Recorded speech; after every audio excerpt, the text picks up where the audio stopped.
Hello student, start करते हैं next part. और इसमें हम कुछ सेंसिटिव मुद्दे पढ़ रहे थे जो हमारे देश में सांप्रदायिकता कम्युनलिज्म के कारण बनते हैं। और हम एक डिस्प्यूट पढ़ रहे थे अयोध्या डिस्प्यूट्स के बारे में। आपको पता है एक फैजाबाद डिस्ट्रिक्ट है यूपी में, जिसका पहले नाम अयोध्या था और उसके बाद इसको फैजाबाद नाम रख दिया और अब फिलहाल इसका नाम फिर से अयोध्या रख दिया गया। उसमें पहले राम मंदिर हुआ करता था और बाद में 14वीं शताब्दी में बाबर आए 15वीं शताब्दी में, और यहाँ पर बाबरी मस्जिद का निर्माण करवाया गया उनके किसी सेनापति के द्वारा।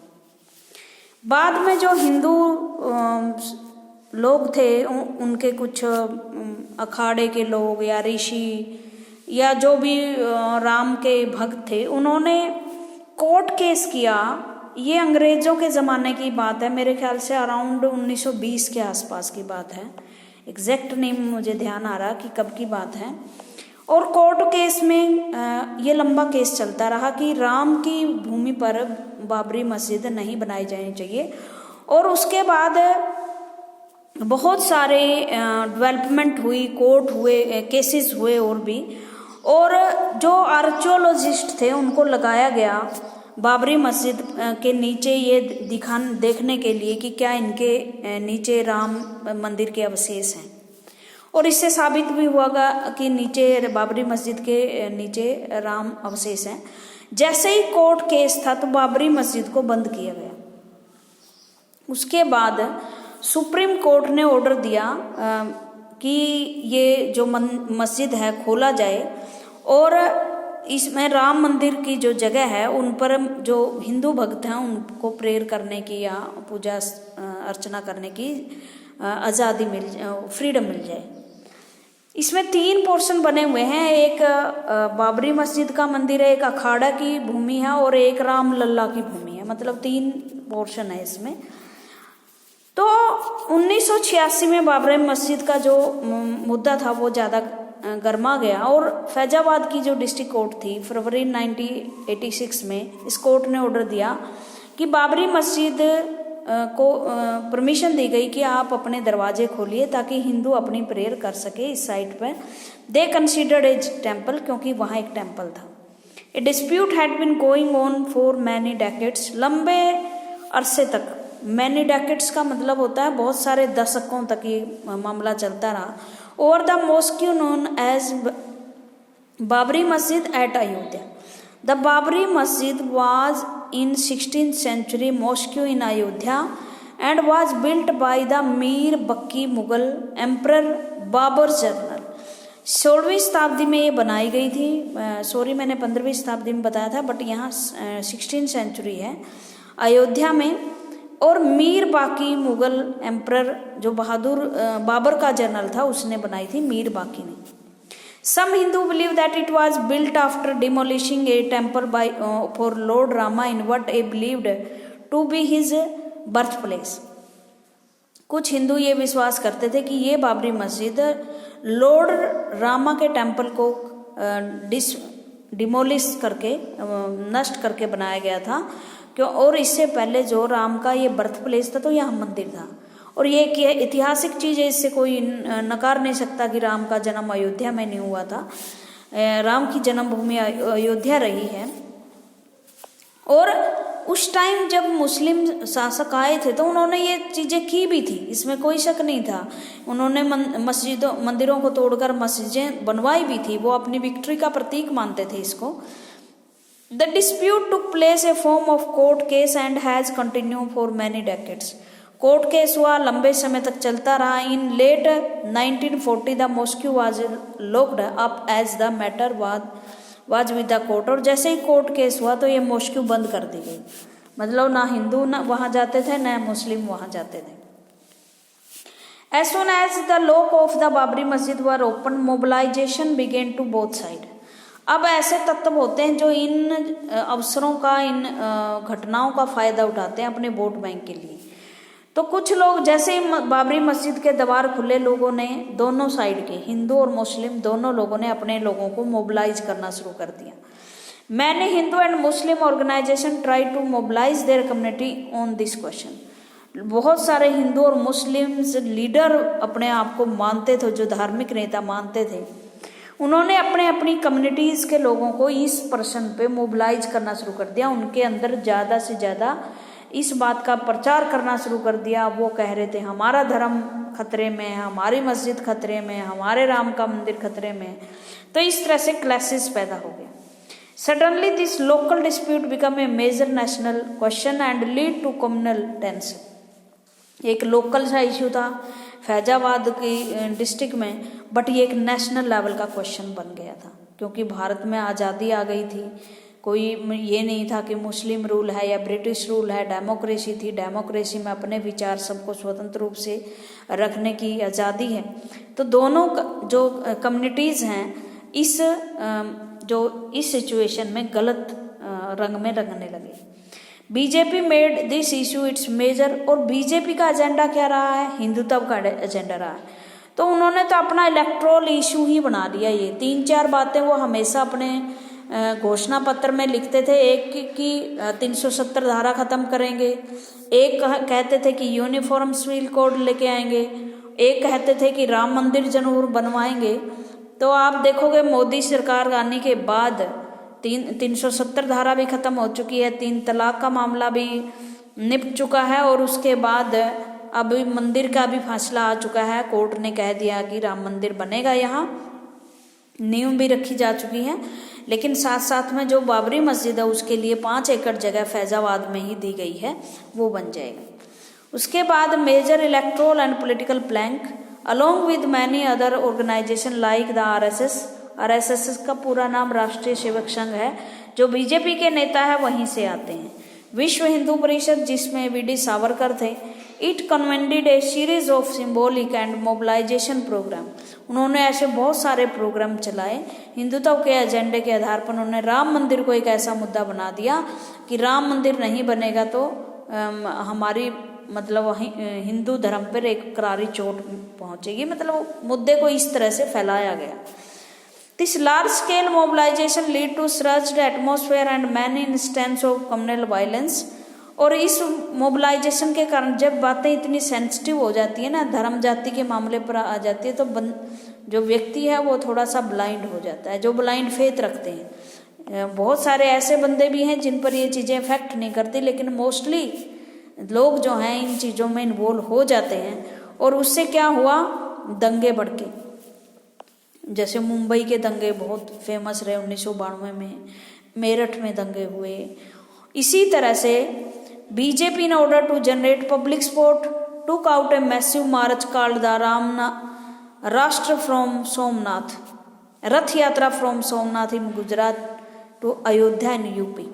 और ये सोमनाथ यात्रा, रथ यात्रा बड़ी फेमस थी, लाल कृष्ण आडवाणी के द्वारा की गई थी। 1990-91 के आसपास की बात है ये। तो ये इशू को मोबिलाइज करने के लिए बीजेपी में रथ यात्रा चलाई, जो सोमनाथ से गुजरात से अयोध्या यूपी में आनी थी। और दिख रहा था कि इतने बड़े लेवल पर अगर हिंदू लोग इकट्ठे होकर अपनी कोई मांग कर रहे हैं, और वो भी किसी मुस्लिम स्ट्रक्चर को गिराने के लिए, तो मुद्दा क्रिटिकल ही हो जाता है, सेंसिटिव हो जाता है। डिमोलेशन एंड आफ्टर, डिमोलेशन का मतलब गिराया जाना। इन दिसंबर 1992 में the organisation supporting the construction of the temple had organised a kar seva meaning voluntary service by the devotee. दिसंबर 1992 की बात है। पीवी नरसिंह महाराव हमारे प्रधानमंत्री थे, और बीजेपी जो यूपी में है समाजवाद कल्याण सिंह की सरकार थी, शायद बीजेपी का सपोर्ट भी था उसको। उन्होंने एक कार सेवा अरेंज की। कार सेवा का मतलब होता है वॉलंटरी सर्विस, अपने आप सर्विस करने के लिए लोग आए, बाय डिवोटी, भक्तों के द्वारा, for building in Ram temple. Ram temple में हम कोई कार सेवा करेंगे। कार सेवा का मतलब होता है हम जिस बिल्डिंग की सेवा करने के लिए, इसका पुनरुत्थान करने के लिए, इसका स्ट्रक्चर बनाने के लिए लोग अपनी सर्विस दें। This situation had become tense all over the country and specially at Ayodhya.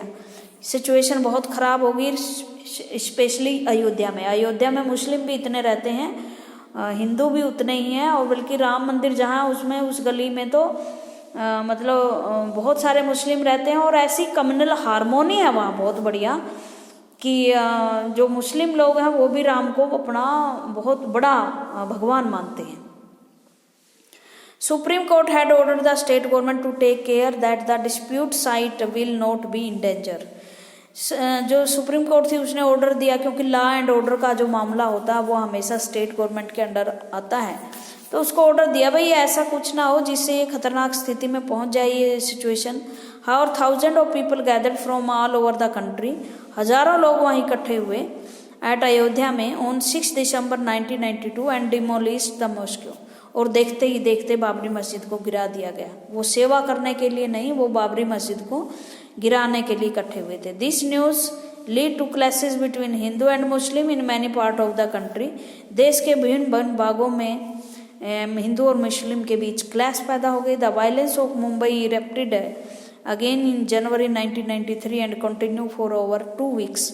और मुंबई में तो बहुत बुरा हाल था, कम्युनल दंगे फैल गए, लगभग 2 सप्ताह तक लोगों के घर जलाए गए, मारे गए लोग। एक बॉम्बे नाम की मूवी है उसमें काफ़ी कुछ ऐसा दिखाया गया है, हालात बहुत ख़राब हो। ये आपकी अखबारों की कटिंग है जो उस टाइम आए थे। कल्याण सिंह की गवर्नमेंट थी उस टाइम, शायद मैं मुलायम सिंह बोल रही थी, सॉरी, कल्याण सिंह की गवर्नमेंट थी। ये Atal Bihari Vajpayee had warrant Advani but no place the moderates limits. जो अटल बिहारी वाजपेयी वैसे आरएसएस के आदमी थे, बीजेपी के थे, बट उनकी मेंटेलिटी थोड़ी सी बहुत हाई थी कि बढ़िया हिंदू के साथ साथ दूसरों को भी वो लेकर चलते थे, मतलब कम्युनल हारमोनी में विश्वास करने वाले लोग थे। तो उन्होंने जो लाल कृष्ण आडवाणी जी उस टाइम बीजेपी के अध्यक्ष थे और रथ यात्रा इन्होंने की थी, तो उनको वार्न किया था कि अगर इस तरह के आप चीज़ें करोगे तो हो सकता है कि आपको बहुत हमारी पार्टी या हमारा देश मुश्किल में आ जाए। द इवेंट एट अयोध्या, जो अयोध्या में हुआ, lead to service of other development, series of other development. जब एक घटना होती है तो बहुत सारी घटनाएं उसके साथ जुड़ी होती हैं। The state government with BJP as the ruling party was dismissed by the centre. Centre की गवर्नमेंट ने हालात बेकाबू हो गए तो एक धारा आर्टिकल 356 होता है जिसके द्वारा राष्ट्रपति शासन लागू किया जा सकता है एक स्टेट में। तो मुलायम सिंह, कल्याण सिंह की जो सरकार थी जिसको बीजेपी सपोर्ट कर रही थी, उसको डिसमिस कर दिया सेंट्रल गवर्नमेंट के द्वारा। Along with that the other states where the BJP was in power was also put under president rule. और जहां दूसरे राज्यों में भी बीजेपी रूल कर रही थी वहां भी प्रेसिडेंट रूल लागू कर दिया गया। A case against the chief minister of Uttar Pradesh was registered in supreme court for contempt of court since he had given an undertaking that the dispute structure will be protected। Chief minister के विरुद्ध case हो गया supreme court में, और supreme court ने पाया कि जो भी बाबरी मस्जिद के साथ हुआ है, अयोध्या में जो भी हुआ था, वो स्ट्रक्चर को प्रोटेक्ट नहीं कर पाई जो उसकी जिम्मेदारी थी। क्यों नहीं कर प्रोटेक्ट पाई? क्योंकि उसकी सरकार ही बीजेपी के सहारे चल रही थी ना। वो अपने बीजेपी के अगेंस्ट होकर वो बीजेपी का समर्थन खो देते तो उनकी सरकार गिर जाती, लेकिन उनको ये नहीं लगा कि सरकार तो उनकी वैसे भी गिरनी है। अगर लॉ एंड ऑर्डर खराब होते हैं तो 356 लगा के आर्टिकल 356 से प्रेसिडेंट रूल लागू किया जा सकता है। The BJP officially expressed regret over the happening at Ayodhya. और ये तो आपको पता है पॉलिटिकल चौंचले होते हैं, बाद में बीजेपी ने अपना रिग्रेट भी किया, पश्चाताप की, ऐसा नहीं होना चाहिए। तो हम तो यहाँ शांतिपूर्वक इकट्ठे हुए थे, भीड़ जो है अचानक एग्रेसिव होकर उन्होंने बाबरी को गिरा दिया गया, मस्जिद को गिरा दिया गया। The central government appoint a commission to investigate into the circumstances leading to demolition of the masjid. एक ला इब्राहिम केस, इब्राहिम शायद वो था कमीशन जो इसकी इंक्वायरी के लिए बिठाया गया था। सरकार क्या करती है, जब घटनाएं हो जाती है तो उसको इंक्वायरी के लिए एक वो बिठा देती है, कमीशन बिठा देती है। तो एक इब्राहिम कमीशन था। Most political party condemn the demolition and declare that this was against the principle of secularism. बहुत सारी पॉलिटिकल पार्टियों ने बीजेपी को क्रिटिसाइज किया और उन्होंने कहा कि हमारा देश तो सेकुलर है, जहाँ हर धर्म की मान्यता है, हर धर्म की रिस्पेक्ट की जाती है, आप एक दूसरे धर्म के सिंबल को कैसे तहस नहस कर सकते हो, तो ये हमारी डेमोक्रेसी और सेकुलरिज्म के खिलाफ है। This led to a serious debate over secularism and posed the kind of question our country faced immediately after partition. अब सेकुलरिज्म पर भी ही सवाल खड़े हो गए। कांग्रेस के अनुसार सेकुलरिज्म के अलग परिभाषा थी, बीजेपी के अनुसार अलग परिभाषा थी। एक डिस्प्यूट पैदा हो गया कि सेकुलरिज्म क्या है। जो पार्टीशन के बाद हो रहा था, was India going to a country where the majority religious community dominate over the minorities, जहाँ पर इंडिया एक ऐसा कंट्री बनने जा रहा था ऐसी घटनाओं से, जहाँ पर मेजोरिटी जो है वो माइनॉरिटी को दबा रही थी, या माइनॉरिटी के जो धार्मिक सिंबल्स थे उनके प्रति इरिस्पेक्टिव हो रही थी। और would India continue to offer equal protection of law and equal citizenship right to all Indians respective of this religion. और क्या ऐसा ये भी संभव था कि जो इंडिया है वो लॉ एंड ऑर्डर रख पाएगा, या अपने जो सिटीजन हैं जिसमें बहुत सारे धर्मों के लोग रहते हैं उनको इक्वल प्रोटेक्शन दे पाएगा? ये सवाल खड़े हो गए हमारी डेमोक्रेसी ड्यूरिंग दिस टाइम। देखो हमारे देश में मतलब इतनी बड़ी बात नहीं है धर्म को लेकर, हम धार्मिक सहिष्णु देश हैं, और आज से नहीं हजारों साल से हमारे देश में नए नए धर्म बनते आए हैं। जैसे बौद्ध है, जैन है, सिख है, और हिंदुओं में भी बहुत सारे धर्म है। तो एडजस्टमेंट हमारे यहाँ कोई बुरी वो नहीं है, हमारे यहाँ होती रही है। बट ये बात थी लोगों की पॉलिटिकल सेंटिमेंट को उभार कर अपनी पॉलिटिकल पार्टियों के इंटरेस्ट बनाए रखना। ठीक है, तो आज भी हमारे देश को क्रिटिसाइज किया जाता है इस बात को लेकर। पीछे भी एक रिपोर्ट आई थी कि भारत जो है कम्युनल हार्मोनी नहीं है, वहाँ माइनॉरिटी को दबाया जाता है, जबकि हमारा संविधान ये कहता है कि ये सब बराबर है, इक्वालिटी है, धर्म जाति के नाम पर कोई किसी से भेदभाव नहीं करेगा। और हमारे देश में कॉन्स्टिट्यूशन बहुत अच्छे तरीके से फंक्शन भी कर रहा है। ऐसी बात नहीं कि हम लिखे बैठे हैं, हमारी जुडिशरी, हमारा जो कॉन्स्टिट्यूशन है वो बहुत अच्छे तरीके से काम भी कर रहा है, इम्प्लीमेंट हो रहा है। तो इतना बड़ा देश है, ये घटनाएं हो जाती हैं। इतने बड़े यूरोपियन देश हैं, वहाँ भी नस्ल के आधार पर चीज़ें हो जाती हैं। ये देश और कानून नहीं बल्कि लोगों की जो सेंटिमेंट है और इनका गलत प्रयोग करके ये चीज़ें हो जाती हैं कई बार। During this time there has also been a debate about using religious sentiment for electoral purpose। लेकिन इसके आधार पर हम ये नहीं कह सकते कि हमारे देश में धार्मिक ऐसे ही सुनता है। धार्मिक ऐसे ही सुनता होती तो शायद इतनी संख्या में दूसरी धर्मों के लोग भारत में नहीं रह पाते। इलेक्टोरल पर्पज के लिए जब रिलीजियस सेंटिमेंट्स का प्रयोग किया जाता है ना, तो सिचुएशन गड़बड़ हो जाती है। India democratic politics is based on premise that all religion community enjoy the freedom that they may join and any party and that will not be community based political party। Bharat की democracy में क्या है कि आप किसी भी political party को join कर सकते हो, बना सकते हो, चाहे वो किसी भी धर्म जाति के आधार पर हो और किसी भी कम्युनिटी के बेस पर हो। This democratic atmosphere of communal immunity has faced many challenges since 1984। और 1984 से बहुत सारे कम्युनल वायलेंस की घटनाएं हमारे देश में हुई हैं। As we have read in chapter 8 this happen in 84 in term of anti Sikh riots. जैसे इंदिरा गांधी की डेथ हुई तो उस टाइम कांग्रेस के जो कार्यकर्ता हैं उन्होंने सिखों को पकड़ पकड़ के मारा, तो ये भी एक कम्युनल दंगा माने जा सकते हैं। उसके बाद बाबरी मस्जिद की घटना के बाद शायद बाबरी मस्जिद का जो दिन था 6 दिसंबर, उसको लेकर कुछ जो गुजरात के लोग थे वो ट्रेन से आ रहे थे और मुस्लिम्स ने उस ट्रेन को आग लगा दी थी। बाद में इस चीज़ का बदला लेने के लिए मुसलमानों को जलाया गया, इसे गोधरा कांड कहते हैं। तो ये एक डेमोक्रेसी में, एक समाज के लिए बहुत ही भयानक चीज़ें होती हैं कि ऐसे लोग पागल हो जाते हैं किसी भी चीज़ के लिए, और वो चीज़ जो हमने खुद गढ़ी है, दिमाग की चीज़ है, और उससे कोई हमारा ज़्यादा फिजिकल वर्ल्ड प्रभावित नहीं होता, बस हमारे सेंटिमेंट्स जो अंदर की भावनाएं हैं वो भड़क जाती हैं।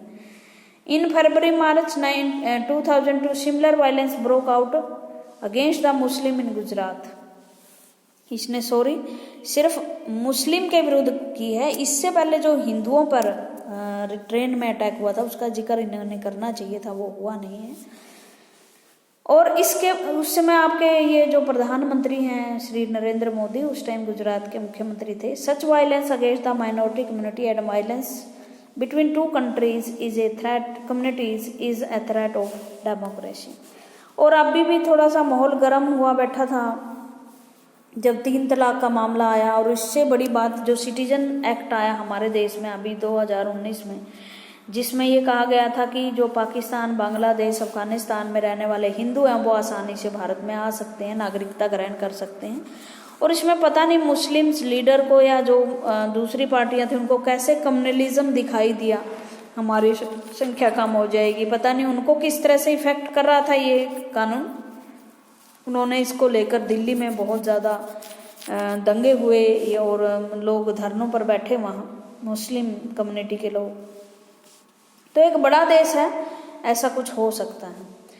उसके लिए जो ये गोधरा कांड हुआ था, chief justice Venkat Chalaiah and justice GN Rai of supreme court observation in a judgement on the failure of chief minister of Uttar Pradesh to keep the promise he made before the National Integration Council to protect Ram Janmabhoomi Babri मस्जिद structure. ये एक letter है जिसमें supreme court के chief justice हैं JN राय और वेंकट चलैया, इन्होंने लिखा हुआ है अपनी जजमेंट में कि राम जन्मभूमि जो प्रोटेक्ट करने की जानी चाहिए थी स्टेट गवर्नमेंट के द्वारा, वो प्रोटेक्ट नहीं की गई। अब तक का जो लास्ट हुआ है गोधरा में जो हुआ, गोधरा रॉयट्स, ये मैंने गुजरात की स्टोरी आपको बता दी थी। ये भी कार सेवक जो हैं वो अयोध्या से लौट रहे थे और इनकी ट्रेन में आग लगा दी थी मुस्लिम्स के द्वारा, और इनका बदला लेने के लिए फिर मुस्लिम्स के घरों में आग लगा दी गई थी। दोनों ओर से ये गलत फहमियाँ, गलत चीज़ें होती हैं। In February March 2002, large scale violence took place in Gujarat. The immediate provocation of this violence was an incident that took place at a station called Godhra. A bogie of a train that was returning from Ayodhya was full of car sevak was set on fire. 57 people died in the fire, suspecting the hand of Muslim in setting fire to the bogie. Large scale violence against women Muslim began in many parts of Gujarat from the next day. This violence continued for almost a whole month. ये महीने तक violence चलती रही। Nearly 1,100 person, mostly Muslim, were killed in this violence. The National Human Rights Commission criticized the Gujarat government role in failing to control violence, provide relief to the victim and prosecute the perpetrator of this violence. The Election Commission of India ordered the assembly election to be postponed. As in the case of anti-Sikh riot of 1984,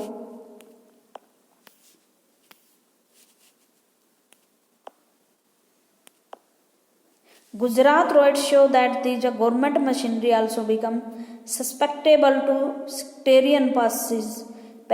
Instances like in Gujarat alert us to danger involving in using religious sentiment for political purpose. This pose a threat of democratic politics. और इस तरह की घटनाएं, इसमें गुजरात सरकार बिल्कुल fail हो गई थी। जो काम उन्होंने नेसेसरी कदम उठाए जाने थे, और उस टाइम तो अटल बिहारी वाजपेयी देश के प्रधानमंत्री थे। कहते हैं कि अटल बिहारी वाजपेयी नरेंद्र मोदी से बहुत नाराज हुए इस बात पर, और उन्होंने बहुत कुछ मोदी सरकार को कहा भी था। कि आपने इस तरह के रोड्स जो हैं डेमोक्रेसी में नहीं होने चाहिए। इमरजेंस ऑफ न्यू कॉन्सिक्वेंस, अब नए कॉन्सिक्वेंस क्या निकले। The period after 1989 in seen sometimes as a period of decline of Congress and rise of BJP.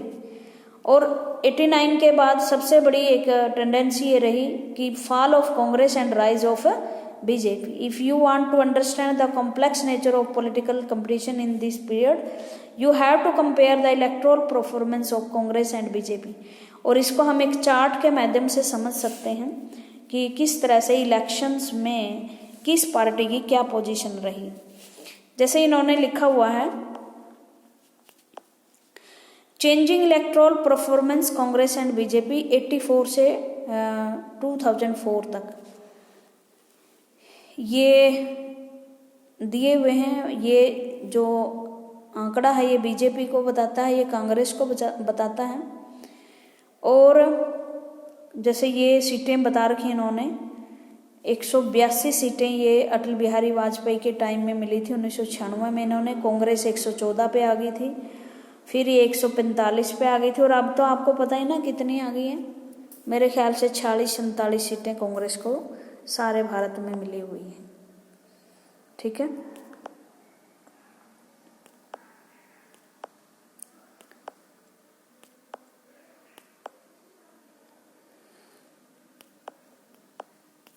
तो राइज ऑफ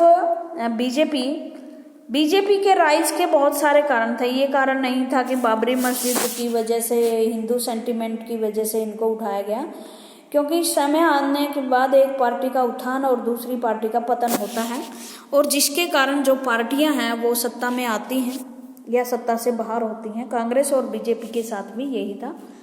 आज के लिए इतना ही। Thank you very much.